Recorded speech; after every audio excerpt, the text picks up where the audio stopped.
Konteks pertambangan itu yang kita harus lihat cara masuknya cuma pakai 2 cara gitu. Yang pertama dia intimidasi, penggusuran, kemudian penggantian ganti rugi lahan, fee bagi hasil dan seterusnya. Itu sering terjadi di masyarakat. Cara kedua adalah korupsi. Sempat bermasalah gitu kan, ada beberapa karyawannya yang meninggal karena ledakan itu. Nikel misalnya di smelter nikel, amdalnya belum jadi, perusahaannya didirikan, perusahaannya beroperasi meledak gitu. Jadi kalau kita lihat apa sebenarnya urgensi dengan rancangan undang-undang ini dibahas secara serius, saya kira karena ada ketimpangan yang sangat jelas di Kalimantan ini. Itu ya, hukum kita belum sepenuhnya memberikan efek jerah. Iya, efek jerah kepada pelaku-pelaku korupsi gitu loh.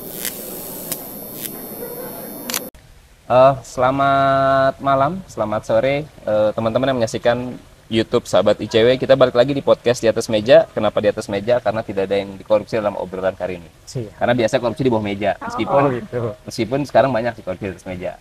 Nah teman-teman, ini kita bersama Kak Eta dan juga Kak Yuda. Kak Eta ini adalah apa sebutannya kalau di Jatam Kaltim kita? Dinamisator wilayah jaringan advokasi tambang atau Jatam Kalimantan. Dan Kak Yuda ini sekarang adalah ketua AJI Kota Samarinda, atau ini pesohor pemuda jurnalis gitu ya Kak Eta ya. Oke, apa kabar Kak Eta, Mas Yuda? Baik. Dan terkesan kaku sekali ya. Nah ini teman-teman, kita mau bahas apa yang sebetulnya menjadi advokasi ICW dan juga masyarakat sipil sejak lama menyoal RUU perampasan aset. Tapi kali ini kita akan mendengarkan perspektif lain dari teman-teman pegiat lingkungan dan juga jurnalis, bagaimana sebetulnya merespon urgensi RUU perampasan aset ini dalam kerangka pemberantasan korupsi maupun juga penegakan hukum di isu-isu lain sebenarnya kayak gitu. Nah, sekarang kan ini kan tahun politik ya, Pilkada 2024. Ini menjadi momentum yang hampir di banyak daerah, provinsi, kabupaten, kota itu sedang berlangsung. Nah, saya sebenarnya tergelitik dulu sebelum membahas ke sana, sempat baca beberapa pemberitaan tentang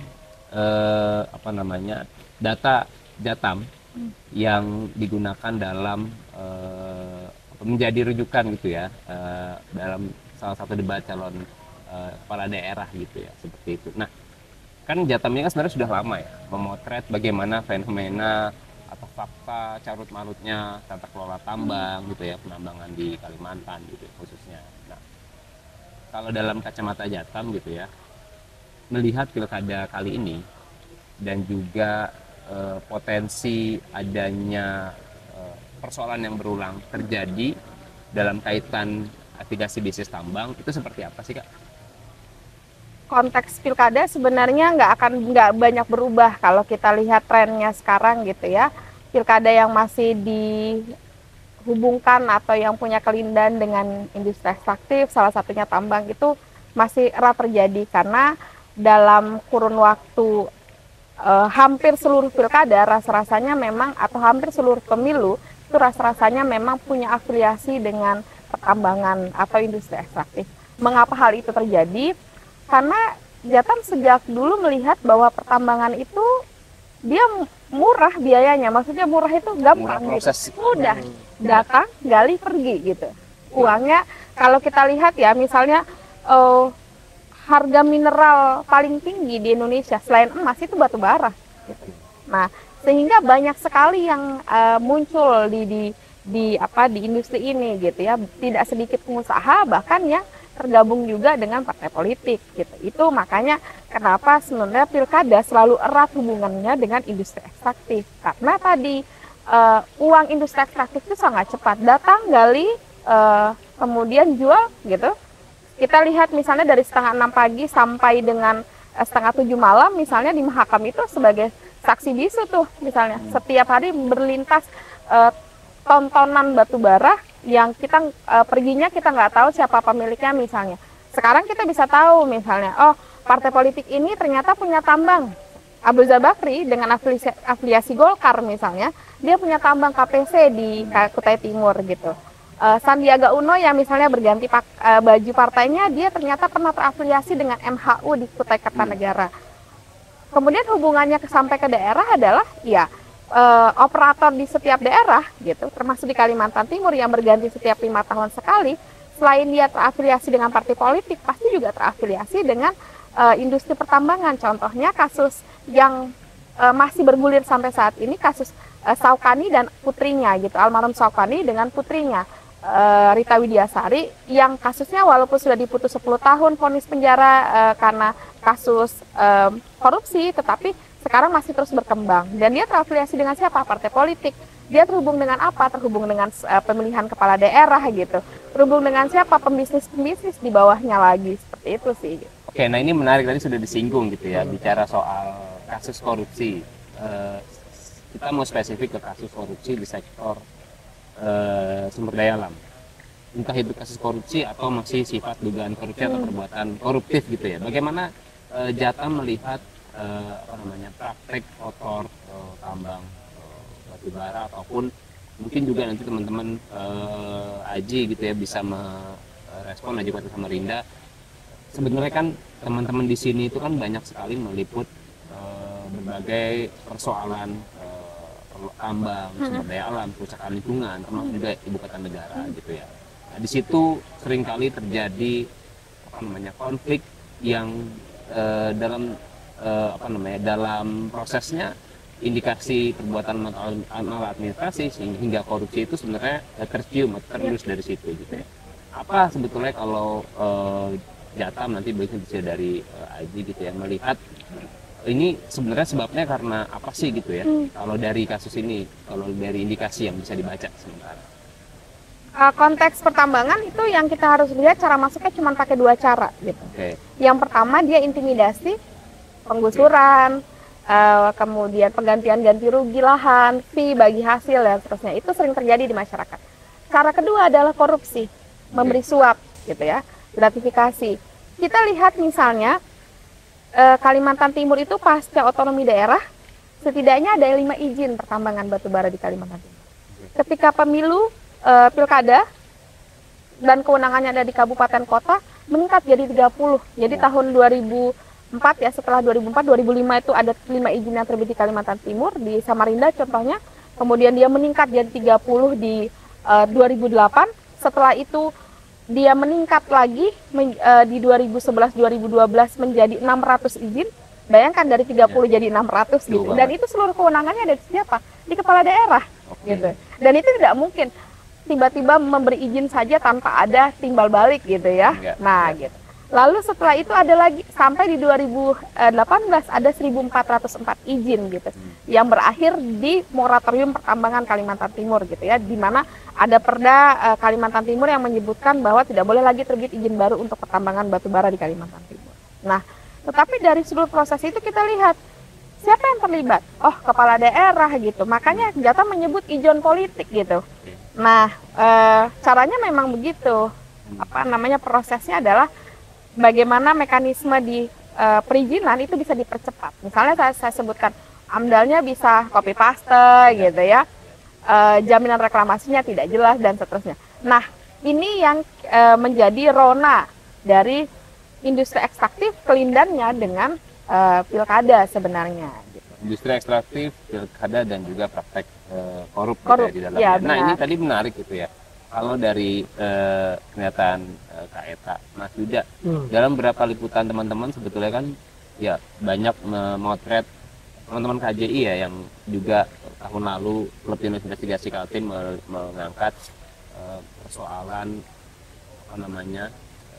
proyek yang tanpa memasukkan AMDAL dalam proses tambang, dan juga ada beberapa indikasi konflik-konflik yang sebetulnya kalau dari baca yang kita baca adalah ini potret koruptif dan udah pasti malah administratif, karena prasyarat-prasyarat yang harus dilakukan tuh tidak dilakukan seperti itu. Apa yang sebetulnya teman-teman KJI, Kaltim dan juga Aji gitu yang motret problem-problem secara umum saja gitu ya, pertambangan dan isu korupsi mungkin di Altim ini seperti apa sih? Salah satu yang patut digarisbawahi adalah yang itu tadi soal maladministrasi itu. Harusnya kan urusan administrasi itu dituntaskan dulu ya sebelum membangun perusahaan yang sebegitu besarnya gitu kan. Apalagi perusahaan peleburan nikel yang ada di Sanga-Sanga itu. Ini tahun lalu ya? Yang ada di Sanga-Sanga itu kan mencatatkan investasi terbesar sepanjang sejarah Kaltim waktu itu. Aku lupa ingat nilainya berapa gitu ya. Cuma waktu itu kita mencatat bahwa itu investasi terbesar sepanjang sejarah Kaltim. Seharusnya kan urusan AMDAL itu udah tuntas gitu loh. Udah bisa diselesaikan. Benar. Tapi kok urusan AMDAL belum tuntas, tiba-tiba sudah ada perusahaan gitu loh. Dan perusahaan itu juga kemarin kan sempat bermasalah gitu kan. Ada beberapa karyawannya yang meninggal karena ledakan itu. Dan itu kalau nggak salah ya, kita mencatat dalam pemberitaan ledakan terjadi 2 kali kan, di rentang waktu yang berbeda gitu loh. Oke, ini konteksnya adalah liputan teman-teman soal tambang pembukaan smelter nikel. Smelter nikel di apa tadi namanya? Sanga itu di mana? Kabupaten Kutai Kartanegara. Oke, artinya itu contoh yang tahun lalu ya? Tahun lalu terjadi dan itu nyata. Bahkan saya kemarin kayaknya belum lama ini deh dengar berita ada ledakan atau kecelakaan kerja lagi itu juga. Iya, ada 2 kali kan. Iya. Ya, tapi yang kita bisa tangkap adalah tadi ya yang disampaikan oleh Kak Eta bahwa ini satir dan kritik keras menurutku ya. Proses tambang batu bara atau tambang itu masuk dengan cara kedua tadi, intimidasi dan juga korupsi. Intimidasi karena apa tadi? Kak Yuda juga di dalam liputannya banyak menuliskan bagaimana konflik antara masyarakat ataupun masyarakat terdampak yang dipaksa dalam tanda kutip gitu ya, seperti halnya strike IKN. Yang kedua adalah praktek korupsi, ijon politik atau ijon indikasi korupsi di dalam proses penerbitan izin. Dan beberapa belakangan ini kan ada ada penetapan tersangka yang salah satunya adalah karena proses perizinan tambang gitu. Iya, betul. Itu gimana teman-teman kalau menurut yang teman-teman liput selama ini sebenarnya perkara yang menarik ya kalau misalnya kita pikir mendekati kenduri demokrasi. Rasa-rasanya 2018 juga terdapat hal yang serupa gitu kan, waktu Rita Widiasari yang hendak sudah pengen masuk ke perhelatan Pilgub Kaltim waktu itu kan, langsung tiba-tiba kena kasus kan. Nah, persoalan yang sama juga terjadi di tahun ini gitu, di Pilkada 2024 gitu kan.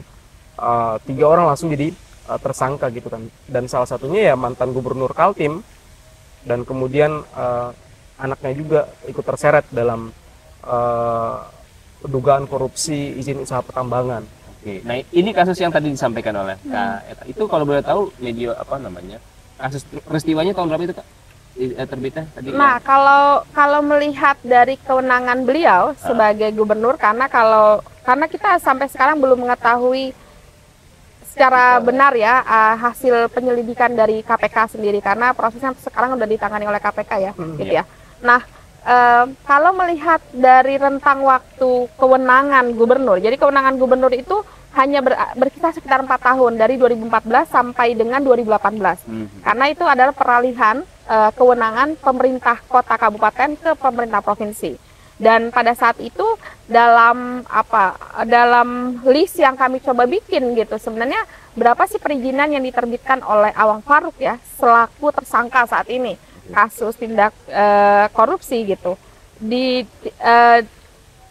Memang ada beberapa perizinan yang dikeluarkan dan ada dalam daftar yang sekarang disebut-sebut di media masuk dalam proses pemeriksaan. Nah, itu memang kewenangan beliau ya, pada saat itu memang kewenangan beliau untuk menerbitkan izin pertambangan batu bara.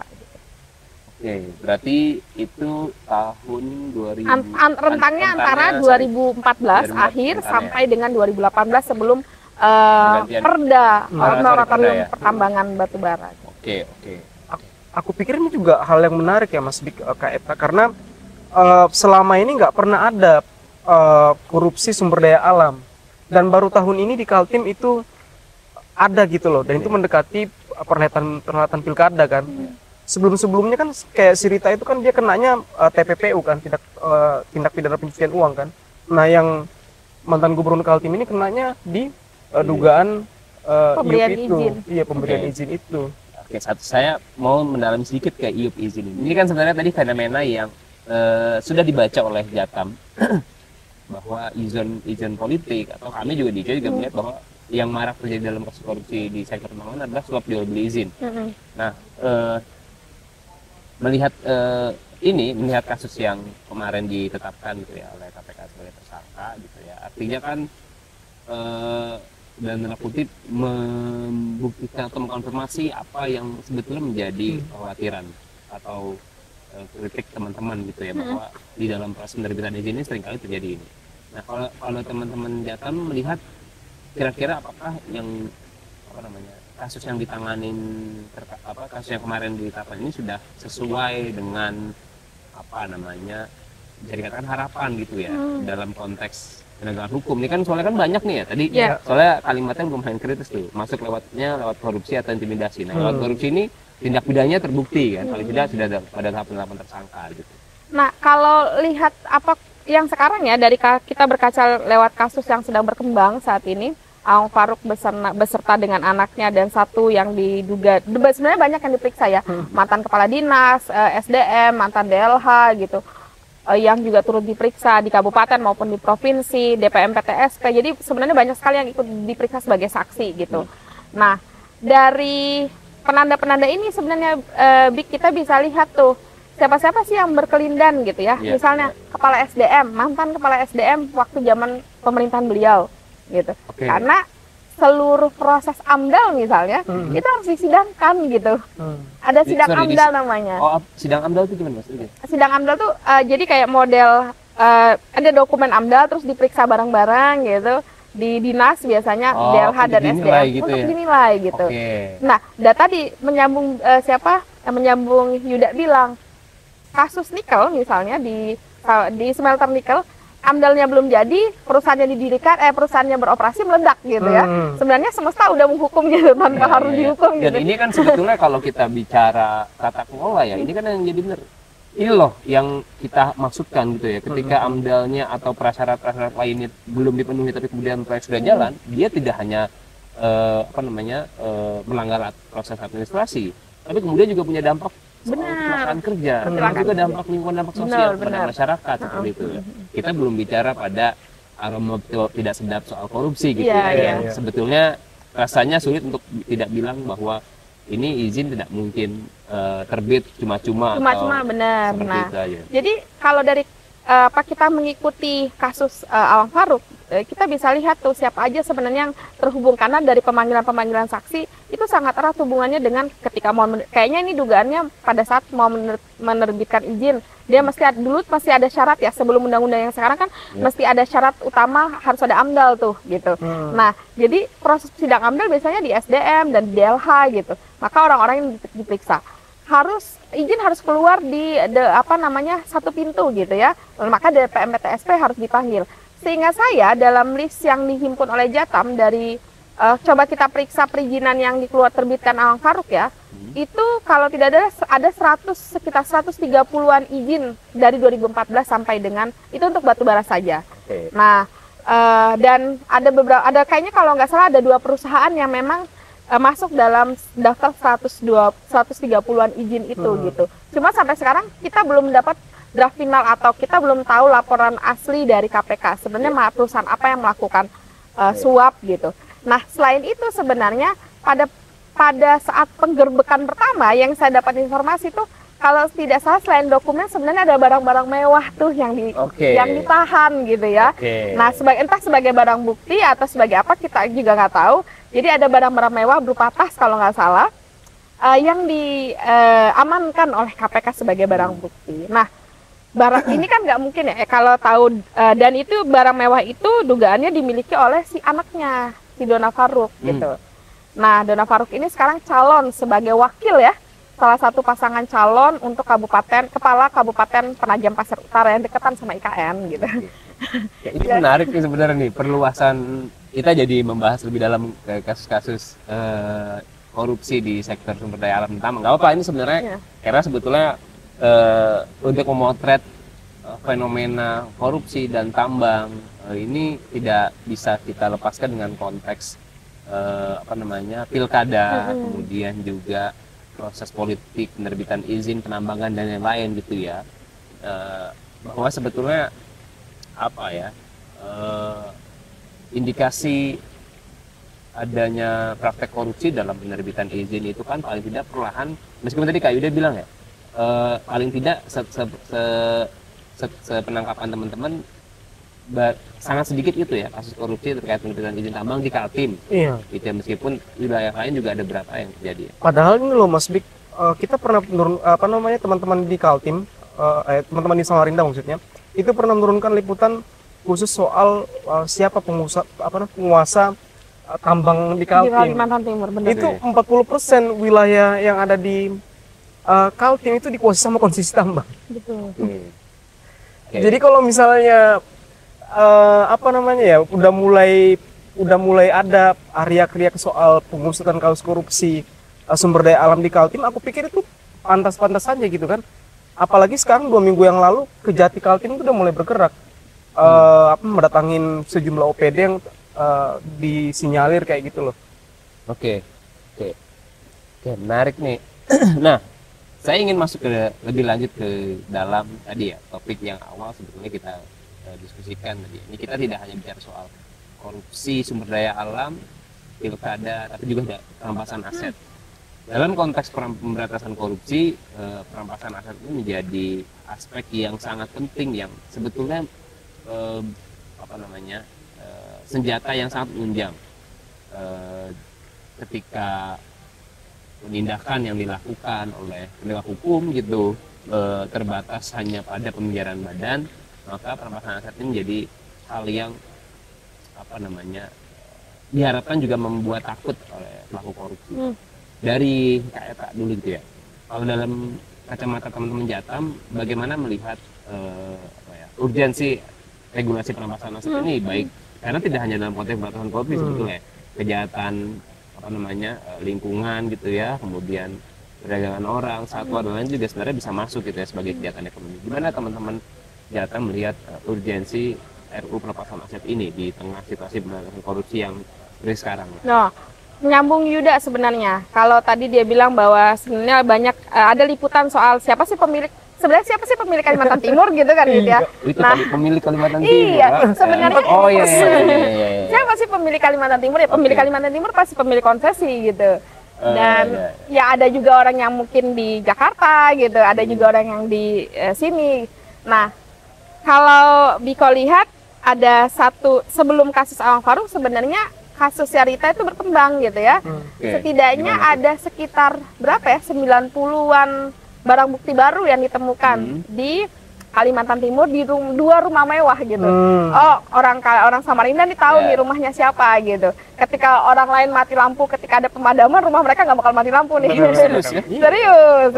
Jadi tapi kan ketika mereka diperiksa kita nggak tahu ya ini perkembangan seperti apa, kan harusnya pemeriksaannya lebih detail, kita juga masyarakat sipil juga tahu. Mereka ini juga orang-orang ini terhubung dengan mereka juga punya tambang ternyata seperti itu. Dan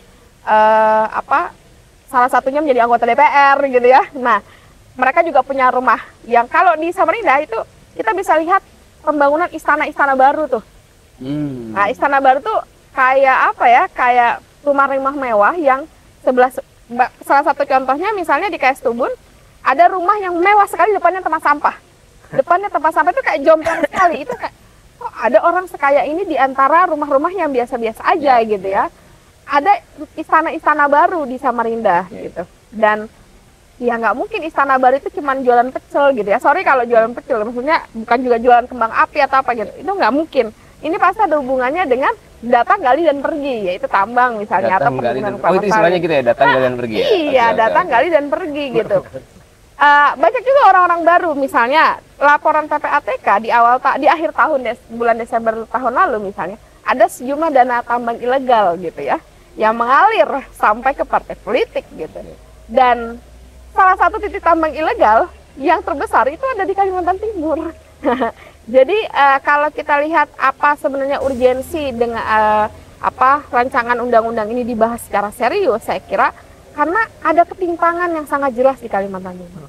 Ada orang yang kaya banget dengan rumah yang begitu mewah, depannya tempat sampah yang tiap hari orang mengeker sampah di dalam situ. Bisa jadi mereka adalah pekerja yang mungkin dipecat atau apa gitu ya, mengeker sampah di tempat itu. Sementara ada orang yang sangat-sangat kaya gitu ya. Dan mereka adalah orang yang terhubung dengan industri ekstraktif, salah satunya pertambangan batu bara. Misalnya kita hubungkan lagi misalnya lebih jauh dengan siapa pemilik tanah atau lahan di Kalimantan Timur adalah pengusaha-pengusaha industri ekstraktif batu bara, perkebunan kelapa sawit, hutan tanaman industri. Dan proyek-proyek lain, misalnya salah satu bisa jadi juga hubungannya dengan proyek mega proyek ibu kota baru gitu. Maka kenapa rancangan undang-undang ini harus serius kita desak untuk segera dibahas supaya ada peluang tuh untuk merampas yang harta yang tidak dapat dipertanggungjawabkan. Betul sekali. Masa dalam waktu ini tiba-tiba membangun istana? Kan Anda bukan Bandung Bandewasa ya gitu. Jadi itu dirasa penting. Kenapa? Karena timpangnya Kalimantan. Belum lagi kita bicara masalah lingkungan yang harus dihadapi ya. Ketidakadilan yang harus dirasakan. Ada anak yang mati. Misalnya ruang bermainnya hilang gitu. Karena digali batu baranya. Yang dapat keuntungan adalah pihak-pihak tertentu saja gitu.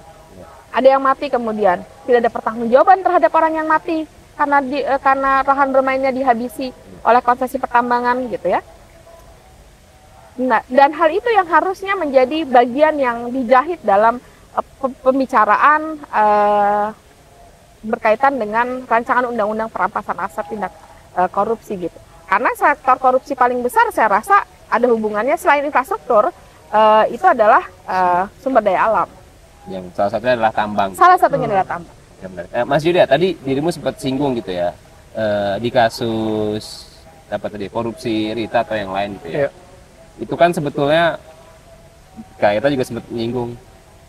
Ini faktanya masih banyak harta atau kekayaan yang dia miliki gitulah ya, seperti itu. Nah, apa kemudian kalau dari kacamata teman-teman jurnalis melihat hampir setiap saat ada orang yang silih berganti ditangkap oleh penegak hukum karena melakukan korupsi. Tapi pertanyaannya, kenapa ini masih terus terjadi? Kan salah satunya kan bisa jadi, apakah teman-teman melihat faktor hukuman yang ringan atau juga jangan-jangan tadi kayak yang kalau di sana kan bilang ini ada ketimpangan, ada peningkatan harta yang tidak wajar gitu ya, ada kepemilikan yang diragukan.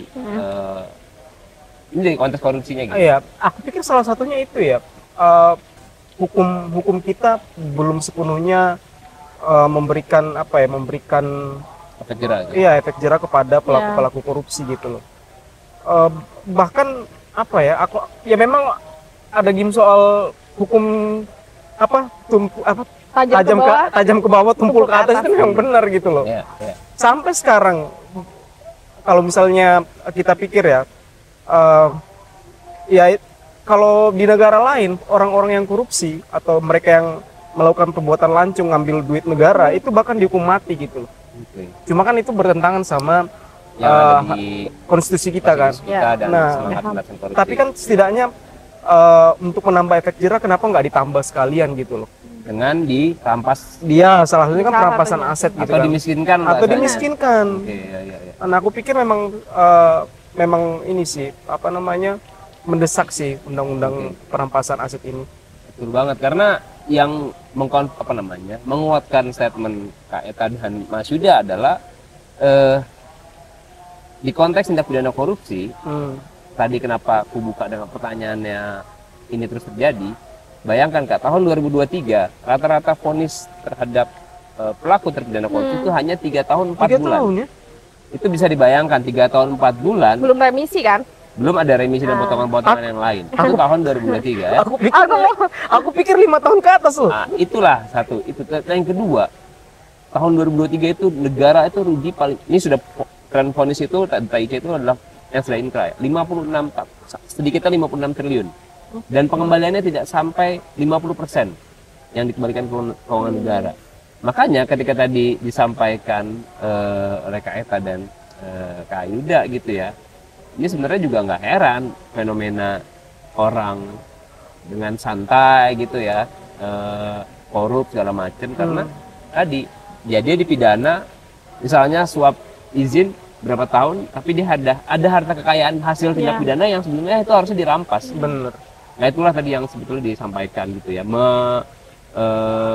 merampas harta hasil kejahatan yang tidak wajar tadi yang Kak Ida sampaikan, karena memang kejahatan korupsi ini kan kejahatan yang berdimensi ekonomi gitu ya. Kekhawatiran yang ada di para koruptor ini adalah mereka takut untuk miskin, uangnya diambil. Ya bayangin aja Kak, pertanyaannya emang pelaku korupsi, mohon maaf ya, slaver kerja kasar di bawah rata-rata kan elit ya, sebagian besar elit pejabat penguasa gitu ya. Nah itu kan kemudian kalau kita bicara kekayaan mereka sudah banyak gitu. Tapi kemudian mereka melakukan korupsi, makanya tadi ya Kak Ida bilang yang menjerakan apa ya, salah satu adalah memiskinkan pelaku korupsi itu sendiri seperti itu. Nah ini yang kemudian juga sebenarnya perlu kita dorong. Nah yang kedua, kalau dari RUU Perampasan Aset itu benar, ini tidak hanya kejahatan korupsi, tapi juga adalah kejahatan ekonomi lainnya, misalnya, termasuk juga kejahatan-kejahatan perdagangan manusia, orang dan lain gitu ya. Dan tadi ketika ada peningkatan harta yang tidak wajar atau patut diduga adalah hasil kejahatan, maka itu bisa diproses terlebih dahulu tanpa ada proses pemidanaannya. Kan kalau sekarang kan misalnya kayak siapa nih yang lagi diproses, lama itu kan? Ya prosesnya lama, itu selesai baru kemudian dirampas. Kalau di RUU Perampasan Aset paling tidak dari draft yang awal itu bisa prosesnya bisa duluan tadi ya. Ketika itu pertanyaan yang sebenarnya menggelitik loh. Ada menaikkan harta yang tidak wajar, tidak sesuai dengan profilnya tadi. Iya benar. Dan itu rasanya sangat sulit untuk tidak curiga dan mengatakan bahwa ini jangan-jangan terkait dengan datang gali dan pergi. Ya itu istilah, aku baru dapat istilah itu. Datang gali dan pergi gitu, ada istilah penerbitan tambang gitu ya.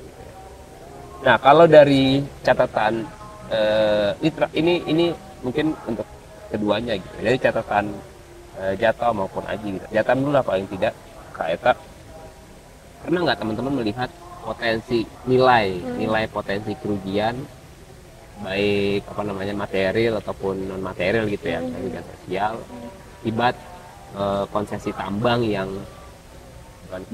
bukan ilegal ya, tapi melanggar aturan atau tidak sesuai, atau akibat penambangan yang terjadi di sini gitu ya. Tadi kalau dengar 40% aja berarti banyak kali itu kan. Iya. Kalau menyambung itu sebenarnya baru-baru ya, mungkin dalam minggu-minggu ini itu KPK juga datang ke Kaltim. Dia mengendus ada aktivitas tambang ilegal. Ini yang untuk tambang ilegal ya. Kerugiannya tambang batubara ilegal. Tambang batubara, sudah batubara ilegal ya. Ilegal. Sebenarnya batubara pertambangan semuanya ilegal kan, nggak pakai perizinan masyarakat kan gitu. Nah tapi yang pada konteks pertambangan batubara ilegal di Kalimantan Timur, KPK itu mengendus setidaknya ada sekitar 300-an triliun yang karena kalau kita konversi saja misalnya batu bara itu 1 tonnya misalnya di harga 150.000. Satu hari 1 ton itu 1 tongkang itu bisa memuat sampai 8.000 ton misalnya yang terberat ya. Nah 8.000 ton untuk 1 tongkang berapa kali dia hilir mudik gitu. Nah jadi dan sementara batu bara itu kan nggak bisa kita tanya ya dia, kamu dari siapa gitu kan, nggak bisa kita tanya tuh ya. Kita mesti mengikuti dia ini datang dari mana, digali oleh siapa gitu. Nah untuk konteks ilegal KPK mengendus setidaknya ada sekitar 300 triliun uang yang atau kerugian yang secara material berarti ya uang gitu, kalau diuangkan itu kerugian negara. Kan batubara dianggap sebagai salah satu komoditi yang menguntungkan gitu ya, karena dia diperjualbelikan. Jadi ada sekitar 300 triliun. Nah kalau kasus timah itu kan 271, memang dia lebih mahal. Kalau di harga minerba memang mineral dan batubara memang harga timah memang lebih murah daripada harga batubara sih gitu. Cuma sangat jelas sehingga kenapa nilainya lebih tinggi daripada timah gitu. Itu baru endusan awal oleh KPK gitu. Jadi bayangkan saja itu yang rentang waktunya 2018 sampai 2024 ya, yang Jatam coba telisik itu tidak hampir seluruh kabupaten kota itu pernah ada aktivitas tambang ilegalnya kecuali Makam Ulu kayaknya. Itu di Kaltim ya? Di Kaltim Belum doang. lagi wilayah lain toh? Belum lagi. Itu baru batu bara doang. Bagaimana Sorry, dengan baru batu bara doang ya. dengan nikel, yang nikelnya juga pakai batu bara ya? Karena smelter butuh batu bara Iya. gitu. Dan apa namanya bisa dibayangkan ya, itu kan bongkar muat kan bukan datang dari langit turun Iya. sendiri ya, ada Iya. proses, ada Ada pihak yang banyak, iya terlibat benar, kan, benar. ada penerbitan izin kan, ketika terjadi korupsi di sana dan kemudian apa namanya ada orang yang menerima manfaat mengambil keuntungan dari proses itu dengan menghitung nilai itu apa ya bisa dikatakan ketika ada regulasi perpajakan kan itu juga bisa dirampas gitu ya, selain memang ada mekanisme apa namanya aset tracing gitu ya dengan dengan aturan yang ada gitu menurut, tapi bisa jadi kan sudah banyak gitu ya bertahun-tahun menghasilkan apa namanya sebenarnya tindak harta yang sebetulnya itu dari hasil kejahatan. Iya. Ini menarik sebetulnya. Nah, ini terakhir ya karena ternyata lama juga ya kita. Dia agak terakhir ya, mungkin sebagai penutup gitu ya dari Kak Eta dan juga Kak Ida gitu ya. Kata kunci atau pertanyaan kuncinya gitu ya, apa yang pesan untuk pemangku kepentingan dalam hal ini pemerintah dan DPR dalam konteks percepatan dalam konteks regulasi RUU perampasan aset ini dan juga apa namanya ya pilkada dan korupsi sumber daya alam di Kaltim paling tidak. Terus kami sambil melihat sambil pesimis gitu ya. Lu yakin nggak gitu? Karena apa namanya? Karena ngelihat bahwa kalau melihat afiliasinya ya Biko ya dan Yuda, partai politik Indonesia sebenarnya hampir seluruhnya berkelindan dengan industri ekstraktif. Dan praktek industri ekstraktif adalah koruptif. Ya. Maka kalau melihat ke Kalimantan Timur, kenapa ini harus dipercepat sebenarnya? Ini satu, yang terpenting adalah butuh keberanian dari anggota legislatif sebenarnya gitu ya. Kalau mereka nggak berani, mesti ditanya tuh kenapa nggak berani gitu. Apakah ciptakernya bisa cepat itu? Benar, ciptaker yang setebal itu bisa cepat. Ini yang cuma beberapa lembar tidak sampai 100 lembar ya, gitu kan? Kan tinggal teknisnya aja nanti kan yang mungkin agak detail. Cuman kalau RUU-nya kan tidak sampai 100 lembar gitu. Nah, harusnya bisa, dan ini kan keinginan masyarakat juga gitu. Kita melihat ketimpangannya tidak hanya di Kalimantan Timur gitu. Di tempat lain akibat korupsi misalnya sekolah tidak bisa dibangun, jalanan menjadi rusak, fasilitas kesehatan dan air bersih juga terhambat. Itu kan bagian dari tindak pidana hasil atau dampak dari tindakan yang korupsi gitu ya. Maka kenapa sehingga dan selain itu juga kita tidak mau membiarkan orang merasa atau masyarakat merasa tindakan korupsi itu hal yang wajar kok, buktinya dia bisa jadi calon kepala daerah. Kita nggak bisa membiarkan itu gitu. Masa kita membiarkan tindak pidana korupsi atau yang ada hubungan dengan kasus korupsi dia bisa melenggang kangkung misalnya di kontestasi baik legislatif maupun pada proses modelan pilkada gitu. Kita tidak ingin mendidik atau membayangkan generasi ke depan membiarkan itu. Nggak apa-apa sih kalau bapaknya korupsi, anaknya bisa melaju, walaupun itu haknya ya. Tetapi kita nggak yakin 100% tidak ada hubungannya dengan kasus-kasus demikian. Karena karena contohnya udah banyak tuh. Maka ini perlu dipercepat pembahasannya dan melibatkan lebih banyak masyarakat sipil, terutama kita sebagai orang yang merasakan daya rusak dari korupsi ini ya, gitu. Untuk juga ikut mungkin memberi masukan dan seterusnya. Dan saya yakin, saya berharap baik Presiden maupun DPR membuka diri dan berani melakukan perbaikan ya. Ini upaya perbaikan untuk menekan angka korupsi di Indonesia. Mas Yuda, mungkin sekalian juga kali ya, selain tadi seperti Kak Eta, ada poin juga bagaimana sebenarnya kan teman-teman jurnalis ini kan dengan masyarakat sipil tentu juga melakukan upaya pengawasan lewat klub jurnalis investigasi kemarin kita dengan liputan-liputan yang kemudian menjadi mungkin pesan ke pemangku kepentingan dan juga ke masyarakat gitu ya. Salah satu yang patut kita garis bawahi adalah ini tadi kerugian yang diakibatkan oleh tambang ilegal itu mencapai 300 triliun, hampir 300 triliun. Bayangkan aja jumlah duit sebesar itu digunakan untuk kemajuan pendidikan kita gitu loh. Kemajuan pendidikan kita, kemudian perbaikan jalan dan lain sebagainya. Dan hal yang paling ironi adalah penggunaan jalan umum itu sebagai jalan untuk tambang. Oke. Kasus yang paling baru kemarin kan ada pendeta muda meninggal gara-gara dilindas sama truk tambang batu bara yang diduga ilegal. Oke. Dan itu memang jalan umum gitu loh, ngapain dipakai buat jalan hauling tambang gitu kan. Nah itu yang sangat ironi gitu loh, sampai sekarang itu masih belum bisa dituntaskan kan. Harusnya aku pikir ya ini hal yang mudah buat pemerintah gitu kan, kalau mereka mau gitu loh, untuk mau menuntaskan persoalan ini. Hanya saja kan ada transaksional yang kita nggak tahu gitu kan, makanya kenapa mereka sedikit ragu-ragu untuk menyelesaikan persoalan ini. Padahal aku pikir itu sangat mudah, tinggal melakukan larangan aja. Limitasi untuk penggunaan jalan ini kan sudah tahu jalan umum, ngapain lagi dipakai untuk jalan kendaraan roda jamak gitu kan. Harusnya kan nggak bisa, kendaraan kecil kan nggak bakal kelihatan kalau misalnya dilintasi kendaraan besar. Itu sih Mas Bik. Ya, dan ini sekali lagi adalah dampak cerita yang teman-teman tangkap di lapangan dari akibat perilaku koruptif yang terjadi ya, akibat maladministrasi dalam proses perizinan, akibat penegakan hukum yang nggak jelas penegakan hukum yang tidak jelas dan tidak tegas, makanya praktek ilegal ada dan akhirnya kan menimbulkan potensi penerimaan negara yang berkurang akibat tadi tuh. Iya, akhirnya kan ujung-ujungnya warga yang bakal tersiksa gitu loh, sampai kehilangan nyawa kan, itu udah luar biasa banget konyolnya gitu kan. Ya, maka ketika tadi bicara regulasi perampasan aset ini jadi sangat relevan gitu ya, untuk dibahas dan segera disahkan. Karena tadi ya, ketika ada peningkatan harta yang tidak wajar, maka itu juga bisa dikejar dengan instrumen ini. Sehingga kalau orang mau misalnya mendapatkan tiba-tiba, karena mungkin duitnya banyak ya, tiba-tiba terus dia mau belanja sesuatu atau apa, atau ada indikasi uang yang masuk dan itu jumlahnya banyak, orang kalau misalnya ini dilakukan ya, ini orang jadi berpikir, oh jangan-jangan ini saya terlibat ya dalam proses pencucian uang atau dalam proses gratifikasi atau apapun ya yang berhubungan dengan praktek KKN gitu. Sehingga orang menjadi ke depan orang menjadi lebih berhati-hati ketika ada sejumlah uang yang tiba-tiba masuk bukan karena hasil kerja kerasnya dia gitu ya. Jadi bagian dari pencegahan juga. Benar. Oke.